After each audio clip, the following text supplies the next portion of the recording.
latest video. Just want to say quickly before we get started, I hope everyone is doing well, keeping safe, looking after themselves. Obviously this is a really difficult and uncertain time with coronavirus literally sweeping across the world. It's very worrying, and I just want to say please listen to advice and take it seriously, because we need everyone to kind of cooperate and work together to try and beat this. Anyway, luckily for you guys, this video is a lot more positive than talking about coronavirus.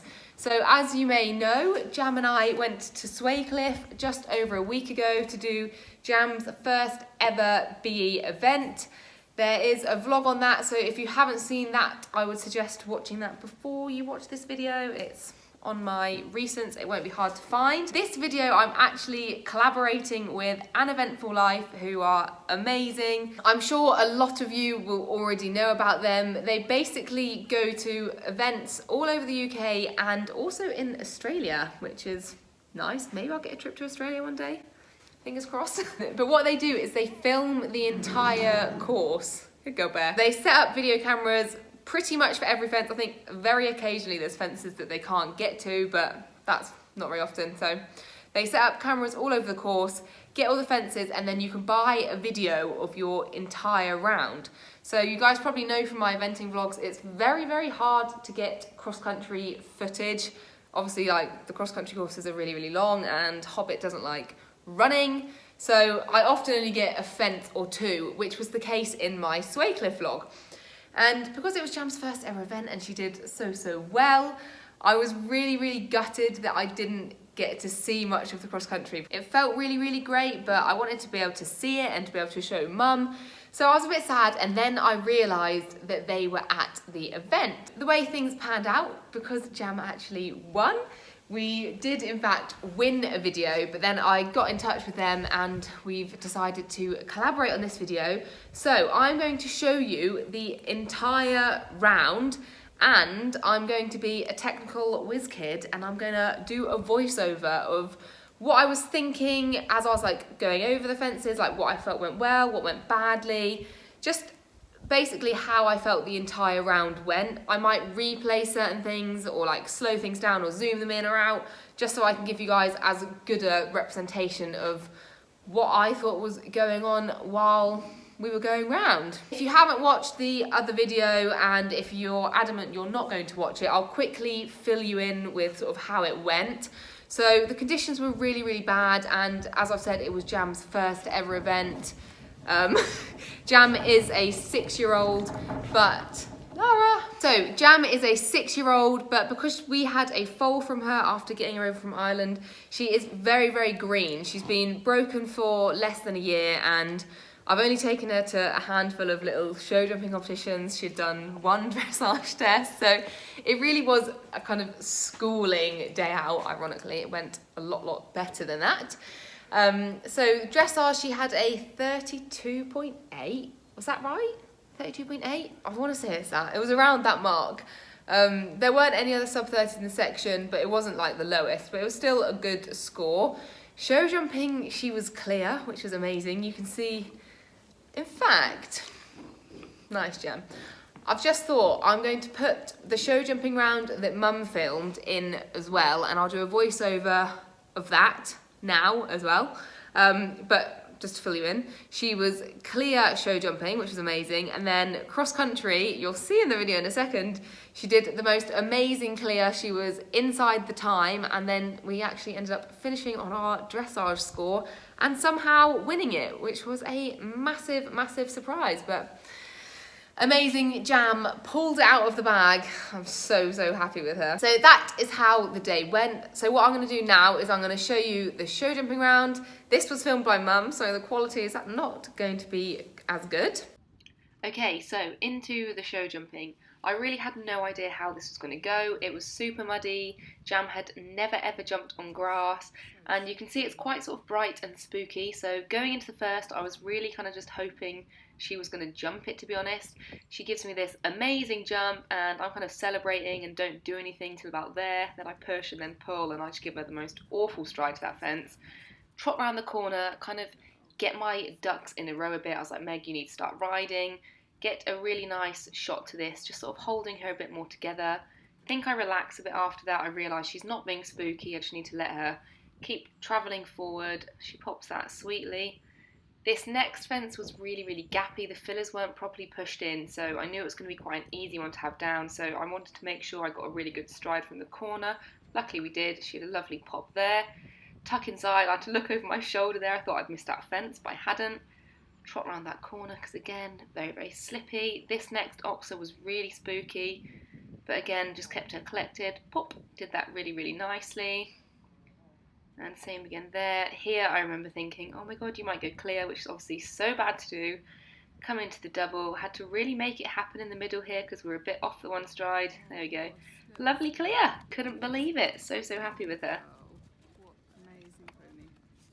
So that was her show jumping round. I was really chuffed with her going clear. It was quite testing conditions. I know the video doesn't show it as well. So now let's go into cross country. This was one filmed by An Eventful Life. Hope you enjoy it, guys.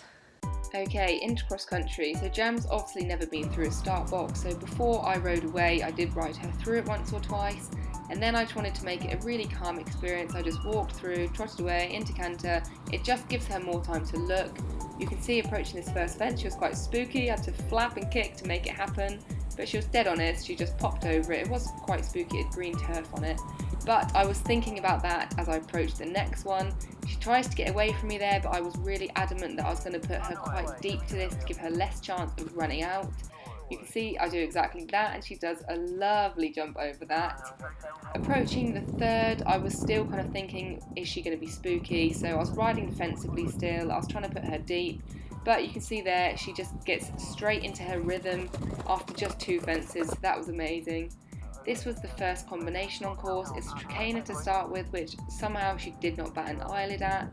And she was actually quite straight through this, given the fact that she's never done a combination on a cross-country course before. Really, really pleased with that. Going towards this next stick pile, it was quite tempting to sort of gallop over it a bit, but I didn't feel like she was ready to jump out of gallop. And I had the trickiest combination coming up next, so I really didn't want her getting away from me. So I'll let you watch it first, guys.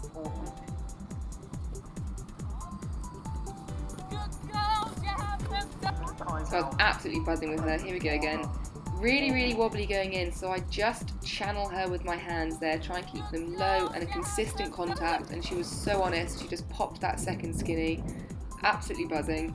This fence I wasn't worried about because she'd already jumped the other blue one fine, so again just popped her a little bit deep, but she jumped that fab. Coming up to this combination I was worried. It was very slippy going down to this little rail. We got a bit of a funny stride, so I just got her to go on that long one. Again, trying not to let her get away from me. She pops her first ever ditch, lands in trot, and that's fine, just keep her travelling forward. She jumps that little, it was an arrowhead kind of thing, out of trot. Here she got into such a nice rhythm. I saw her stride from that corner, I just let her travel on, and we got a real cross-country jump to that, which was nice. It gave me a really good feeling of like what's to come with her. Coming around to the water, I go back to sort of collecting her up a little bit again. She's not seen much water, and she's actually been a bit bad with water. Whee! Straight in. So I was not just going to hoon down to that. I wanted to give her as much time as possible to look at it. Going around to this double of offset logs. I wasn't actually worried about this when I was approaching it because she'd been so honest and straight the rest of the time. So she goes straight through that on the right strides. Coming around, she pops this little blue one. Again, wasn't worried about that anymore. When I walked the course, that was quite big for an 80. Same as this combination. This was quite full up. Just took my time a bit in the middle here. Again, so honest. You can see she's fighting less. After this, I was a bit down on time, and it was my only space to kind of make it up, so I asked her to open up a bit, and she really travels for me. I was so chuffed with her here. Just bring her back a little bit for this fence. She's still not ready to kind of jump solid fences out of gallop, so just collected her a little bit. Nice jump over that. Going towards the last, I just panicked. I couldn't see a stride to it, and eventually I kind of just sat quiet and I just let her sort it out for me because she kind of cat leapt.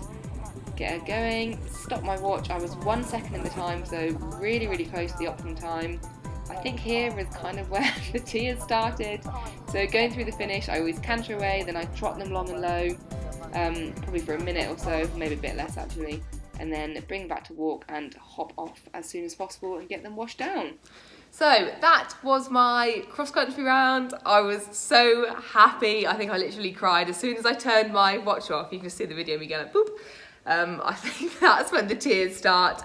And if you've seen the vlog, I was emotional for quite a while after that. I can't tell you how helpful it is to be able to watch back your course. You learn so much from watching it, seeing my riding, seeing what I would have done differently, seeing what was good. It definitely is a really, really useful tool. For anyone that is... All right, Jan. Definitely consider getting one of your own, guys. They film at loads of events, like I said, around the UK and also in Australia. You may not have even known that they were there. So it's really, really simple. If you head over to their website, you can type in your name or type in your horse's name, and it will bring up a list of any videos they've ever filmed of you. So yeah, you might find out that there was an event 6 years ago that you did really well at, and they were there filming and you just never knew. So definitely go and check out, see what videos there are of you. I'd certainly recommend getting one, especially with everything going on now. It might be the only way we get a bit of a cross-country fix. I know for me, I've watched it about probably over 50 times now, which is embarrassing when you think about how much time that amounts to. But every time I watch it, I see something different.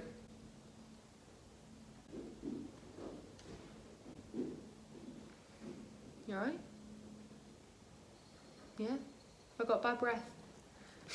As I was saying, every time I watch it back, I see something different, and it is amazing to learn from. And obviously it's just so sentimental to be able to watch one of your horses and you go round and have a really, really lovely time. Or maybe not a lovely time. Maybe you need to watch a video to see mistakes. I think there's a fair few of those I could go back and watch and find, that's for sure. Anyway, massive thank you for watching this video, guys. I hope you've enjoyed it. I know there's been quite a big demand for me to do one of these videos, so I'm really, really pleased I can actually bring one out for you. Let me know if you've enjoyed it in the comments, if it's something you'd like to watch again. Maybe I could get one of the old videos from goodness knows how long. I know there's Lara at Rockingham, which I remember being a fun round, so maybe I could do the same sort of thing for that. Jam, I want to be in it. And of course, a huge thank you to An Eventful Life for collaborating with me on this video. I will leave their link in the description below, guys, so you can go and check their website out and see if there's any videos of you. Thank you for watching. Make sure you like, comment, hit the bell, subscribe. That's the big one. And I will see you very, very soon. Despite all this quarantine stuff, I'm going to be bringing out lots of content weekly for you, hopefully. So if anyone's got any good ideas, do not hesitate to comment those as well, because I would love to hear from you. Thanks for watching, and I'll see you very soon.